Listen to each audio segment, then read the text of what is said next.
जी हां, तरुण तेजपाल महिला बलात्कार कांड में पुलिसिया जांच के लिए गोवा पहुंच गए हैं। उम्मीद की जा रही थी कि गोवा पहुंचते ही वो गिरफ्तार हो सकते हैं, लेकिन ऐसा नहीं हुआ।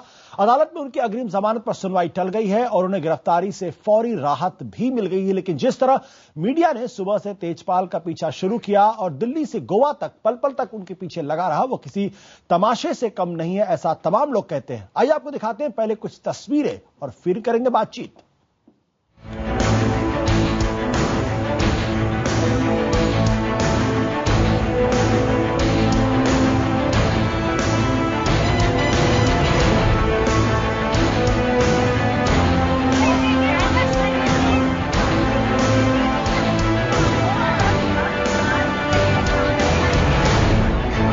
जा रहा हूँ इन्वेस्टिगेशन ज्वाइन करने, जैसे मेरे को गोवा पुलिस ने बुलाया है, मैं गोवा जा रहा हूँ। तरुण तेजपाल गोवा की तरफ जा रहे हैं।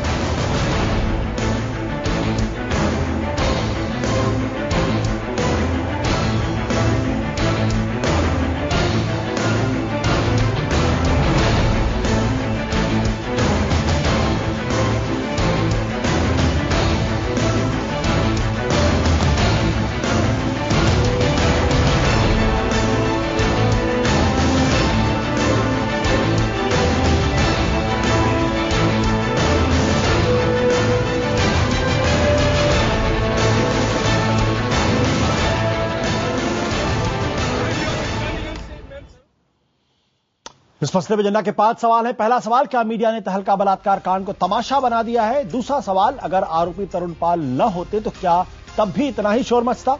तीसरा सवाल, क्या तहलका कांड में मीडिया का पापराजी चेहरा सामने दिख रहा है? चौथा सवाल, क्या मीडिया का यह व्यवहार पीड़ित के साथ भी अन्याय नहीं कर रहा है? और आखिरी सवाल, संवेदनशील मामलों में मीडिया क्यों खो देता है अपना संयम? तरुण तेजपाल को लेकर चैनलों पर जो हिस्टीरिया दिख रहा है, उससे कई तरह के सवाल उठ रहे हैं, मगर हमारा एजेंडा साफ है, संवेदनशील मामलों में सजग होना चाहिए मीडिया। बात करने के हमारे साथ है वरिष्ठ पत्रकार अमित बरुआ, शेफाली वासुदेव जो मिंट पे कंसल्टिंग एडिटर हैं, बीजेपी के नेता सुधांशु मित्तल और कांग्रेस की प्रवक्ता प्रियंका चतुर्वेदी। और ठीक 8:30 बजे हमारे साथ जुड़ेंगे CNN IBN की डिप्टी एडिटर सागरिका घोष। शेफाली, जिस तरीके से कवरेज हुई है उसको आप क्या कहें, किस नजरिए से आप देखना चाहेंगे इसको? आशुतोष, मुझे लगता है कि थोड़ी कवरेज ज्यादा भी हुई है तो बहुत जरूरी है, क्योंकि तरुण तेजपाल अपने आप में एक बहुत अनोखे पत्रकार थे।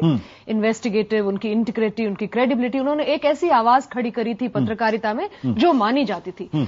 तो मुझे ये लगता है कि जब सितारे ऊपर उठते हैं और ऊपर होते हैं तब तो हमें बहुत अच्छे लगते हैं, जब गिरते हैं तो उससे भी ज्यादा अच्छे लगते हैं। और ये एक उदाहरण की तरह एक केस है कि जहां मीडिया ने यह भी साबित किया है कि जब हमारे अपने भी गिरेंगे या हमारे अपनों से भी गलतियां होंगी, और ये गलतियां नहीं, क्रिमिनलिटी है इसमें, इमोरलिटी है, कई चीजें, ऑब्जेक्शनेबल बिजनेस ट्रांजैक्शंस बाहर आए हैं, तो इस केस को अगर मीडिया नहीं उभारती तो काफी कुछ रह जाता। मेरे ख्याल से अगर हम नहीं करते जो हमने किया है, तो बल्कि बहुत सारे लोग इस तरह के होते जो हमें कहते कि मीडिया वाले अब अपने लोगों पे पर्दा डाल रहे हैं। क्या ये गिल्ट काम कर रहा था कि मीडिया के ऊपर ये आरोप लगना शुरू हो गया था कि भाई अब तो आपका आदमी पकड़ा गया है, अब तो उसकी आपराधिक प्रवृत्ति नजर आई है, इसकी इस गिल्ट से प्रभावित होकर किया गया? मेरे ख्याल से गिल्ट वगैरह बाद में डेवलप होता है पोस्टमार्टम के थ्रू। इस वक्त मीडिया ने एक साफ आईना दिखाने की कोशिश करी है, और मैं ये भी समझती हूं कि आप लोग सब टेलीविजन चैनल्स और हमारे जैसे पत्रकार अगर रोज इस मुद्दे पे लिख रहे हैं, इसका मतलब इसे पढ़ने वाले, इसे चाहने वाले, इसे फॉलो करने वाले लोग हैं, तभी ये दोनों अंदाजों से बात चल रही है। तो मुझे इसमें मीडिया का पेपराजी होना कहीं भी उचित नहीं लगता, और मैं आपसे बल्कि इस मामले में बहुत अलग हूं कि रेप और सेक्सुअल हैरेसमेंट को पेपरेजी की तरह देखना, हम बल्कि संवेदनशीलता के उल्टा जा रहे हैं, हम उसके विपरीत जा रहे हैं। तो ये संवेदनशीलता है। इस लड़की ने, कंप्लेनेंट ने अपने आप जिस तरह से खुलासा किया है, कंसिस्टेंटली, क्लियरली, हम उसे निभा रहे हैं, हम उसका उसे मिरर बैक कर रहे हैं। और तेजपाल की कई गलतियां, कई स्ट्रैटेजिक गलतियां, उन्हें भी हम उनका भी ये दिखा रहे हैं। आपको बिल्कुल कहीं गलत नहीं लगता, और आपको ये नहीं लगता कि मीडिया वाकई अपनी सीमा रेखा को लांघ रहे, जैसे कई सारे लोग कह रहे हैं कि भाई बलात्कार का मामला है, बहुत ही सेंसिटिव मामला है, संवेदनशील मसला है, इसमें इस मसले को जिस संवेदनशीलता के साथ हैंडल करना चाहिए तो उस तरीके से आप लोग नहीं हैंडल कर, बल्कि आप इसको तमाशा बना रहे हैं। इससे आप बिल्कुल सहमत हैं? मुझे तमाशा नहीं लग रहा है, मुझे यह जरूर लग रहा है कि थोड़ी हद से ज्यादा कवरेज हो रही है।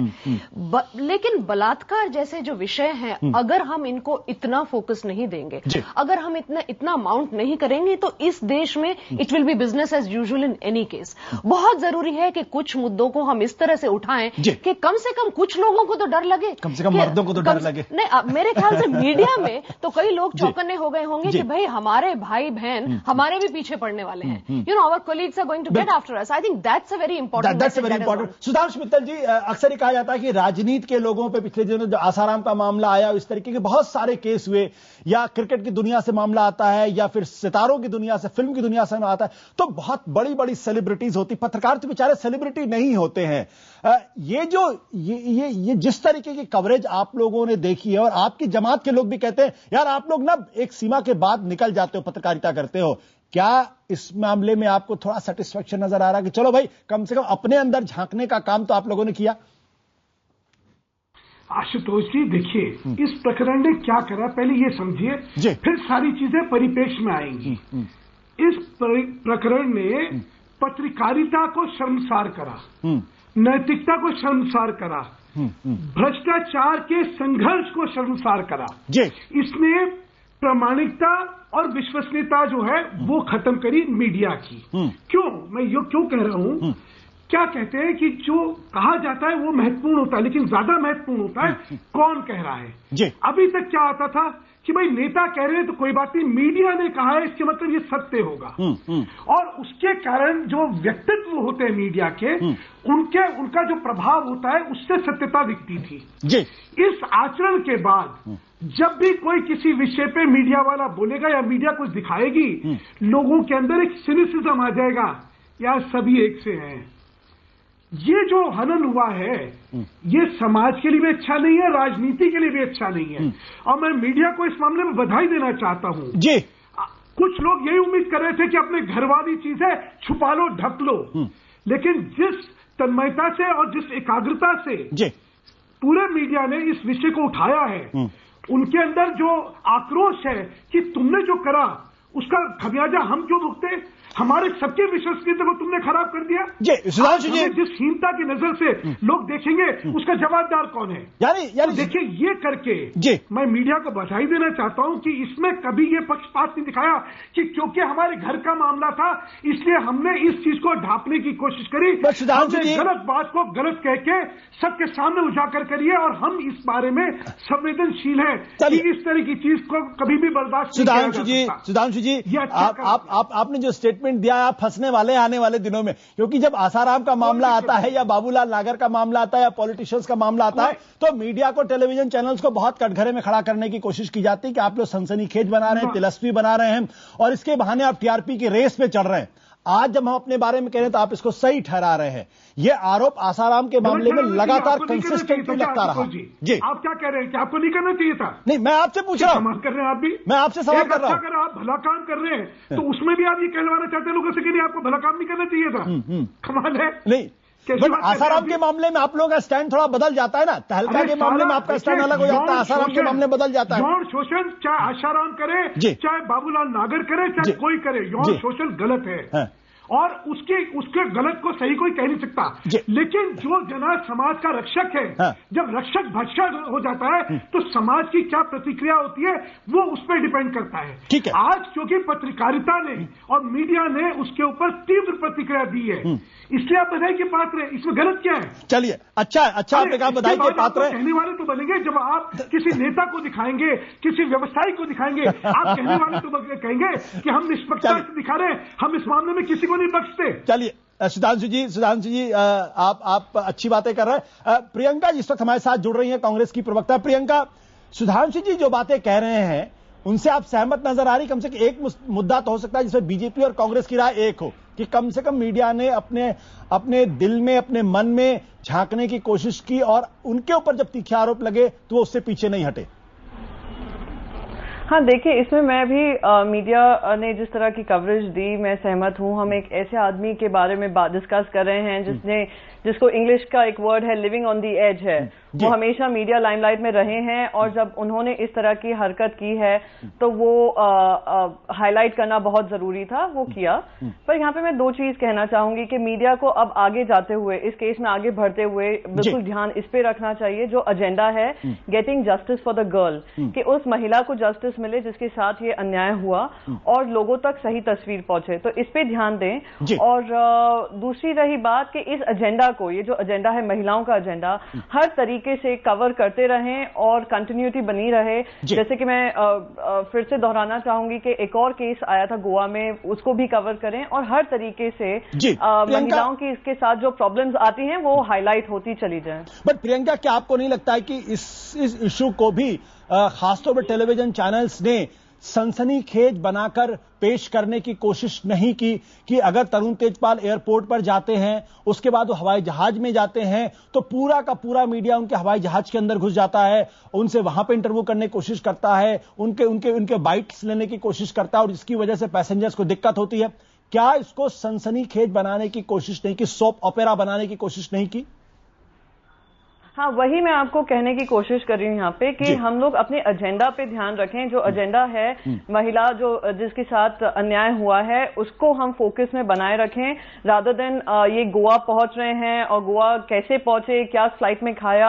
दूसरे आई रियली पिटी जो को पैसेंजर्स थे और जो आज हमने देखा, but that is besides the point. ये है कि हम अपने एजेंडा पे लगे रहें कि जो एक्सपोजर है और लड़की को उसको जस्टिस मिले। जी, बट प्रियंका, इस पूरे मसले पर राजनीति भी करने की कोशिश की गई। ठीक है, पॉलिटिकल पार्टीज ने अपना, माफ करिएगा, टीवी चैनल्स ने और प्रिंट मीडिया ने अपनी भूमिका निभाने की कोशिश की, लेकिन यह देखने में आया कि इस मुद्दे पर भी बीजेपी बनाम कांग्रेस का मसला हो गया। प्रियंका, हाँ, देखिए, ये तो बात इतनी शर्मनाक है कि कांग्रेस ने शुरू से कहा कि जिस महिला के साथ ये अन्याय हुआ उसको जस्टिस मिलना चाहिए and the man should follow law, और लॉ जो भी होगा, जिस तरह की पनिशमेंट उसको दी जाएगी वो सबको एक्सेप्ट करना जरूरी है। शुरुआत जो सीनियर लीडर्स ने की भारतीय जनता पार्टी की तरफ से, शुरुआत अरुण जेटली जी ने की, फिर सुषमा जी आई, सुषमा जी ने ट्विटर पे भी आपत्तिजनक अपने व्यू पॉइंट्स दिए जो हमने रीबात किए। अनफॉर्चुनेटली मैं कहूंगी कि अगर ये पूरा तू मैं पे उतरा है पॉलिटिकल, आज वो महिला ने भी आकर सामने से कहा कि इसको पॉलिटिकल ना बनाए, गेट जस्टिस फॉर हर। तो मैं भारतीय जनता पार्टी को यही रिमाइंड करना चाहूंगी, अगर वो महिला का मुद्दा लेकर जा रहे हैं तो वो दूसरी चीजें जो गुजरात में हुई हैं उस पर भी ध्यान दें, जिस तरीके की इलीगैलिटीज फॉलो की गई, एक महिला प्राइवेट सिटीजन के ऊपर स्टूपिंग की गई 24/7, उसके बारे में भी बात करें। बाकी केसेस मुजफ्फरनगर रायट्स में भी जो पोस्ट रायट्स रेप्स हो रहे हैं महिलाओं पे, उसके बारे में भी बात करें। तो मैं आपको रोकना चाहता हूं। सुधांशु जी, जो बात प्रियंका उठा रही, जो सवाल लड़की ने अपनी आज की जो चिट्ठी है उसमें भी इस बात का जिक्र किया कि पूरे मामले को एक राजनीतिक रंग देने की कोशिश की, और दरअसल जो असल मसला है, एक महिला के शोषण का मसला है, उसकी अपनी इंडिपेंडेंस का मसला है, वो कहीं धीरे से बैक बर्नर चला जाता है, राजनीतिक दलों के लिए वो मुद्दा नहीं बन पाता है। सुधांशु जी। आशुतोष जी बिल्कुल सही बात कह रहे हैं, इस पे राजनीति नहीं होनी चाहिए और इस पे कोई राजनीति करना भी नहीं चाह रहा। दुर्भाग्य यह है कि तेजपाल जी ने बचने के लिए इसको सारा भाजपा पे मरने की कोशिश करी। उन्होंने कहा क्योंकि मैं भाजपा के खिलाफ संघर्ष और युद्ध करता रहा था, इसलिए मुझे फंसाया गया है। और इसी विषय में यह कहा गया कि क्या बात कर रहे, गुनाह आप करें, नैतिकता का हनन आप करें, चारित्रिक दोष आप में और गुनाह भाजपा पे। जहां तक दूसरी राजनीति का सवाल है वो भी समझ लीजिए। कपिल सिब्बल जी ने बड़े जोर शोर से कहा कि मेरा कोई लेना देना नहीं है, मैंने तो 5 लाख रुपए दिए थे, डोनेशन दिए थे। उनको दिखाया गया भाई ये तो तुम्हारे नाम जो है वो शेयर इशूड है। मुझे नहीं पता कहीं ऐसा होता है क्या। मेरा कहना, अच्छा मैं आज इस विषय में जाना ही नहीं चाहता क्योंकि विषय से हम लोग भटकेंगे। सुनिए, हम लोग विषय से भटकेंगे। मेरा कहना है कि इस विषय में अपने बचाव के लिए अगर जो है तेजपाल जी ये कहें इसमें राजनीति है और भाजपा मुझे फंसाना चाह रही है, तो ये शर्मसार बात है जी। शर्म आनी चाहिए, प्रायश्चित करना चाहिए, ना केवल बचाव के लिए इसका राजनीतिकरण करने की कोशिश करनी चाहिए। मेरा सिर्फ आज ये कहना है, मैं जानता हूं मीडिया बड़ा सजग है, मीडिया इन दुष्प्रचार और ऐसे ऐसे बयानों से भ्रमित होके एक गुनाहगार को इसलिए बचाने की भी कोशिश करेगा क्योंकि उसने जो है इसमें राजनीति। सुधांशु शेफाली आप कुछ कहना चाह रहे हैं? चूंकि आप मीडिया की बात कर रहे हैं तो ये बहुत जरूरी है कि हम इसी तेजपाल कंट्रोवर्सी को लेकर आगे बढ़ें और इनमें जो कई मुद्दे उठे हैं इन्हें देखें। आज जैसे दैनिक भास्कर के एक एडिटर जर्नलिस्ट के खिलाफ मैंने आपके अंग्रेजी चैनल पे देखा, एक लेडी ने कंप्लेंट करी। उसने अपने बयान में ये भी कहा कि वो एनसीडब्ल्यू के पास गई और वो स्पाइनलेस ऑर्गेनाइजेशन है। तो हमें ये भी देखना चाहिए कि कितनी सारी महिला सुरक्षा के लिए ऑर्गेनाइजेशंस हैं इंडिया में, वो क्या कर रही हैं, कितनी ऑर्गेनाइजेशंस में विशाखा गाइडलाइंस वाकई में हैं कि नहीं, क्या जिनके पास नहीं होंगी उनके लाइसेंस रद्द किए जाएंगे, you know what would be the thing taken. हमारी लड़कियां बाहर जाएंगी तो उन्हें किस तरह की सुरक्षा मिलेगी। सिर्फ तेजपाल का आंखों देखा हाल दिखाना वाकई काफी नहीं है। बट आप जो जिस अखबार का नाम लिया कि एक मसला तो टीवी चैनल्स आंख बंद करके फॉलो करा, दूसरे मसले की तरफ उसकी नजर नहीं पड़ रही, तो क्या अगर पत्रकार सेलिब्रिटी है या उसको सेलिब्रिटी स्टेटस है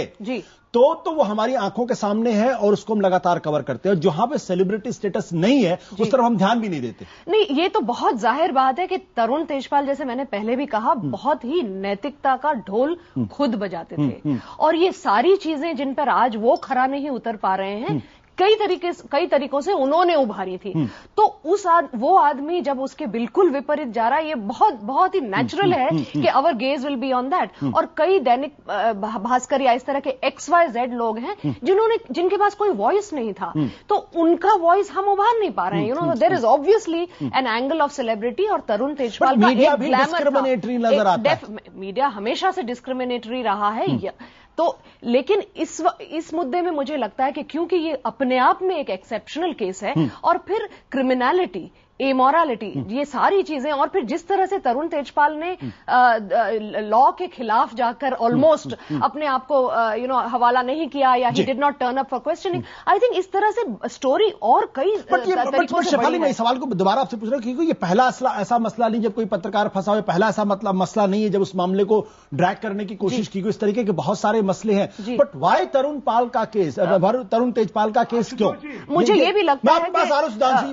भी लगता है कि क्योंकि कुछ अनफॉर्चुनेटली कुछ ईमेल्स लीक हो गई जिसमें बहुत ही पर्सनल मुद्दे सामने आए, उसमें मिस्टर तेजपाल की सेलेशियस नहीं, I don't think rape should ever be called salacious, but personality के बारे में परसेप्शंस काफी बदल गए। उन्होंने किस तरह के लफ्ज इस्तेमाल किए, उन्होंने माफी किस तरह से मांगी। शेफाली, सवाल मैं इसलिए करूंगा कि कई लोगों ने आरोप लगाया कि आपको उसमें चटकारापन नजर आया, मैं उसी आरोप का जवाब दे रही हूं कि किसी भी, अगर हमें रेप और बलात्कार को भी सेलेशियस बना देना है तब हमें कोई फर्क नहीं। We must understand the difference that when we report about rape it has to be different from anything titillating. This is not anything titillating. लेकिन मिस्टर तेजपाल की व्यक्तित्व के बारे में जो कुछ चीजें पता लगी, जिस तरह के शब्द उन्होंने खुद इस्तेमाल किए, माफी मांगने में भी और अपना क्राइम किसी तरह से कबूल करते हुए भी, लड़की के बारे में बोलते हुए, इसने बात को बहुत ही गहरा और बहुत ही पेचीदा ऑड बना दिया है। ऑड बना दिया। हमारे साथ अमित बरुआ भी इस वक्त जुड़ गए हैं, जो सीनियर जर्नलिस्ट। अमित, शेफाली जी से भी बात हो रही है। शेफाली कह रही है कि भाई मीडिया ने जिस तरीके से इस पूरे मसले को उठाया, अच्छा किया, और वो इसको तमाशा भी नहीं मानती। क्या आप उनकी राय से सहमत है? क्या आपको लगता है कि मीडिया वाकई, अभी हमारे साथ सुधांशु मित्तल जी भी है, कि कम से कम मीडिया ने अपने अंदर झांकने की कोशिश तो की? डर तो ये था कि अपना मामला इसे दबा के चुपचाप निकल जाएंगे और दूसरों की तरफ इशारा करते रहेंगे। बिल्कुल आशुतोष जी, आपने ये सही बात कही है कि मीडिया ने अपने ऊपर स्पॉटलाइट रखी है, लेकिन ये मीडिया का सिर्फ मामला नहीं है कि ऐसे जैसे लोग जिस तरह के आरोप तेजपाल जी के खिलाफ लगे हैं, मुझे लगता है कि कई प्रोफेशंस में ऐसे लोगों के खिलाफ लगते हैं, चाहे वो रिटायर्ड सुप्रीम कोर्ट के जज हो या कहीं भी किसी भी महकमे में हो सकते हैं। लेकिन जब अब मामला कोर्ट के सामने चला गया है आशुतोष, मुझे लगता है कि कोर्ट की जो प्रक्रिया है, पुलिस की जो प्रक्रिया है, इसको पूरी तरह से मिस्टर तेजपाल के खिलाफ चलने देना चाहिए। जिस तरह से जहाज में घुस के आप चैनल्स पूरी फोटोज दिखा रही हैं उनकी बेटियों के साथ, उनकी पत्नी के साथ। मुझे तो नहीं लगता कि ये जो जस्टिस के एंड्स हैं इसको ये आगे कर रही हैं। बहरहाल जो गहरे जो और संगीन आरोप मिस्टर तेजपाल के खिलाफ लगे हैं, ये जो मीडिया का सर्कस है, आप कल देखेंगे शायद कोर्ट में उनके वकीलों को एक और फैक्टर मिले ये लगाने का कि ये मीडिया सर्कस हो रहा है, मीडिया ट्रायल हो रहा है, इसमें उनको जस्टिस नहीं मिलेगी। तो मुझे लगता है कि कहीं ना कहीं संयम बरतना पड़ेगा मीडिया को। और ये सेकंड टू सेकंड, मैं आपको बता दूं, आज मैं शाम को देख रहा था कि दूरदर्शन जैसे ट्विटर अकाउंट में ये आ रहा था कि तेजपाल अरेस्टेड। भले इतनी जल्दी क्या है हमको रिपोर्ट करने की? अगर उनका अरेस्ट होगा, और होना भी चाहिए, उनका अरेस्ट होने दीजिए कायदे से, तरीके से। मुझे लगता है कि अगर ये मीडिया का सर्कस ट्रायल चलता रहा तो इसमें कुछ ना कुछ ऐसे चीजें निकलेंगी जिसका तेजपाल और उनके लॉयर्स फायदा उठाएंगे।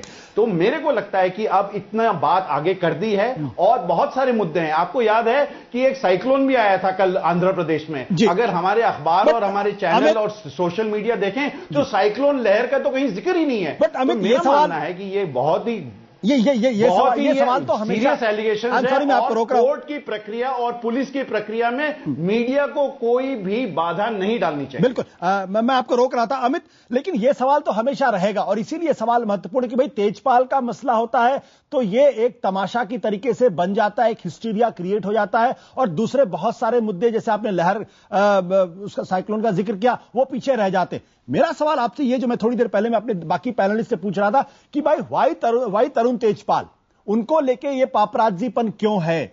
वो तो कोई बहुत बड़े क्रिकेटर है नहीं, ना कोई बहुत बड़े फिल्म स्टार हैं, ना कोई बहुत बड़े नोबेल लॉरियट हैं, मामूली एक पत्रकार है, एक अखबार एक पत्रिका के एडिटर है। तो उनको लेकर ये दीवानगी, ये पागलपन कवरेज में क्यों? जी देखिए, क्योंकि तेजपाल और तहलका ने जो मेन स्ट्रीम मीडिया के रूल्स थे उनको तोड़ा है जी। चाहे वो स्टिंग ऑपरेशंस हो या जिस तरह की उन्होंने पत्रकारिता की है, और अन्य लोगों ने, सिर्फ वो ही नहीं है अगर आप देखें तो हार्डली ऐसी कुछ स्टोरीज होंगी जिन्होंने खुद लिखा है जी। तहलका में ऐसे पत्रकार थे जिन्होंने बहुत ब्रेवरी से कई स्टोरीज उन्होंने की हैं, लेकिन अब वो मामला नहीं रहा है। अब ये मामला ये हो गया है कि वो जो पूरा इंस्टीट्यूशन है उनके साथ जुड़ गया है, और मेरा मानना है कि वो इंस्टीट्यूशन उनके साथ इसको ये कोलैप्स हो जाएगा, ये it's a matter of time. लेकिन बात ये नहीं है, बात ये है कि जब भी हम इस तरह के संगीन चीजों पर रिपोर्टाज करते हैं किसी भी माध्यम में, चाहे सोशल मीडिया हो, टेलीविजन हो, प्रिंट हो, इसमें अगर हम कैरिड अवे हो जाएंगे और इस तरह की रिपोर्टिंग करेंगे कि हर एक सेकंड वो बाथरूम से निकल रहे हैं, जहाज से या उतर रहे हैं, या वो उनके भाई टोपी से उनका चेहरा बचा रहे हैं, कि ये हमारी पत्रकारिता हो गई है। मैं 25 साल से 27 साल से पत्रकार हूं, मैंने आज तक कभी इस तरह के सीन्स नहीं देखे टेलीविजन पे। मैं तो बस ये आग्रह कर सकता हूं सब लोगों से कि अगर हमको अपने देश का सर्कस नहीं बनाना है, ये पूरे देश का सर्कस सारी दुनिया हमको देख रही है कि पिछले 2-3 दिनों से और कुछ भी हमारे चैनल्स पे नहीं आ रहा। अमित, अब सुधांशु जी के पास आऊंगे, लेकिन शेफाली आपको काउंटर करना चाहती। शेफाली, बहुत तुरंत एक तर्क, मीडिया ने सिर्फ आंखों देखा हाल और बाथरूम की तस्वीरें या प्लेन की तस्वीरें नहीं दिखाई हैं, कुछ बहुत ही इंपॉर्टेंट डिस्कशंस हुए हैं, कुछ बहुत ही ऐसे मुद्दे निकले हैं जिनके बारे में बहुत लोगों को पता नहीं था। Legal strategies, legal tactic, media के वाकई रिस्पॉन्सिबिलिटीज, असली आइडेंटिटी क्या है, जो बोली हुई आइडेंटिटी क्या होती है, इतनी सारी बातें। कंप्लेनेंट 22 साल की एक लड़की ने जिस तरह से क्लियरली, कंसिस्टेंटली, बिना हिस्टीरिया को वो बनाते हुए कई चीजें निकली हैं, तो मीडिया ने ये सब डिबेट किया। इट इज नॉट ओनली आंखों देखा हाल, सिर्फ आंखों देखा हाल है। मैं आपके पास दोबारा लौटूंगा। सुधांशु जी, आप रिस्पॉन्ड करना चाहते हैं, लेकिन मैं आपके रिस्पॉन्स के पहले एक छोटा सवाल भी आपको जोड़ना चाहता हूं कि मीडिया ने कम से कम लड़की की आइडेंटिटी को डिस्क्लोज करने का काम नहीं किया, लेकिन आपकी ही पार्टी की एक प्रवक्ता है मीनाक्षी लेखी, उन्होंने आधा काम तो कर दिया उस लड़की की आइडेंटिटी को डिस्क्लोज करने का। तो जो चीज अमित बरुआ कर रहे हैं कि अभी तरुण तेजपाल गिरफ्तार नहीं हुए, लेकिन आपने यह बता दिया कि भाई वो गिरफ्तार हो गए, हड़बड़ी क्यों?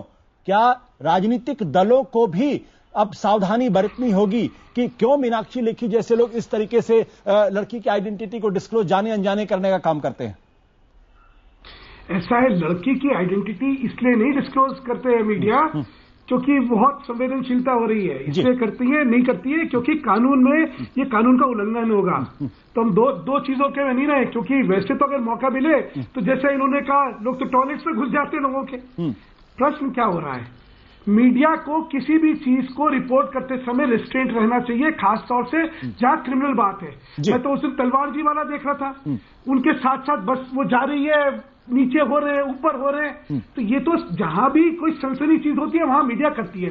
लेकिन मैं उस अभी थोड़ी देर पहले आप तारीफ कर रहे थे सुधांशु मित्तल जी, थोड़ी देर पहले आप तारीफ कर रहे थे, आपने बधाइयां सब दे दी, मैं तो अब आपका रुख बदल गया। आप सुनिए आशुतोष जी, आप सुनी नहीं रहे, मैं तो अभी भी तारीफ कर रहा हूं कि जो विषय उठाया, आप विषय से भ्रमित हो रहे जी। विषय ये है कि जब एक आइकन फॉल करता है जी तो हमारा रिएक्शन क्या होता है। मीडिया का एक बड़ा आइकन था भ्रष्टाचार के खिलाफ संघर्ष में, जब वो फॉल करा अनैतिक कार्य के लिए, तब आप लोगों का क्या रिस्पॉन्स था। इसमें एक डिसअपॉइंटमेंट है मुझे जी। जो शोमा चौधरी के बारे में जिस तीव्रता से प्रतिक्रिया होनी चाहिए थी, जो उनका आचरण रहा इस सारे काम को ढकने के लिए जी, मुझे लगता है कि मुझे उम्मीद यह थी कि मीडिया में और तीव्रता से उनकी आलोचना होती कि हम दूसरों के सामने आईना क्या दिखाएंगे, आपके आचरण ने तो हमारे सामने आईना रख दिया, हम किसी को क्या मुंह दिखाएंगे। चलिए, आपके ना तो संगठन में कुछ था, आपके पास इतनी एक रेप की कंप्लेन आती है और आपके this will be dealt in an internal mechanism. ठीक है, ये कमाल है सुधांशु जी। इसकी गंभीरता को शायद अगर और लेती मीडिया तो मुझे अच्छा लगता कि हाँ, मीडिया ने सबके सामने एक आदर्श पेश करा है कि क्रिमिनलिटी चाहे कोई करे हम छोड़ेंगे नहीं। सुधांशु जी, आपने शोमा चौधरी की गैर जिम्मेदार, आप रिस्पॉन्सिबिलिटी की तरफ इशारा किया। एक शब्द अगर आप मीनाक्षी लेखी के बारे में भी बोल देते तो जरा अच्छा होता। मैंने आपसे खुद ही ने कहा कि what is criminal and what is not criminal is determined by what is said and what is not said. Irresponsible behaviour के बारे में द आइडेंटिफिकेशन, क्योंकि मीनाक्षी जी ने क्या कहा मैंने सुना नहीं है, इसलिए मेरे को ट्विटर पे डाला था उन्होंने, शायद ठीक नहीं होगा। चलिए ठीक है, मुझे नहीं पता क्या कहा। चलिए मान लिया आपके बात। मैं प्रियंका के पास भी लौटूंगा और वक्त छोटे से ब्रेक के बाद आएंगे तो सागरिका घोष भी हमारे साथ जुड़ेंगी, जिनकी ऐसे मसलों पर राय जो है बहुत ही धारदार और तीखी होती है। कहीं मत जाइएगा, फौरन लौटते हैं और इस बातचीत को आगे बढ़ाएंगे। साथ ही एक सवाल और भी खड़ा करेंगे कि क्या पिछले दिनों हिंदुस्तान में कुछ बदला है कि 16 दिसंबर को अगर किसी लड़की के साथ हादसा होता है तो तमाम महिलाएं इस देश की सड़कों पर आ जाती हैं। सिर्फ देश के अंदर नहीं, अंतर्राष्ट्रीय स्तर पर खबर बनती है, और जब तक पूरे सिस्टम को, एस्टैब्लिशमेंट को झुकाकर नया कानून नहीं बनवा लेती तब तक शांति नहीं होती। क्या ये पिछले दिनों में एक नई बयार बह रही है जो अब नजर आ रही है कि एक लड़की अगर उसके साथ कुछ हादसा हुआ है तो लड़ने के लिए तैयार है और मीडिया उसके साथ खड़ा दिखता है, चाहे खुद ही उनके अपने आइकॉन जो है वो क्यों न जमींदोज हो रहे हैं। थोड़े से ब्रेक।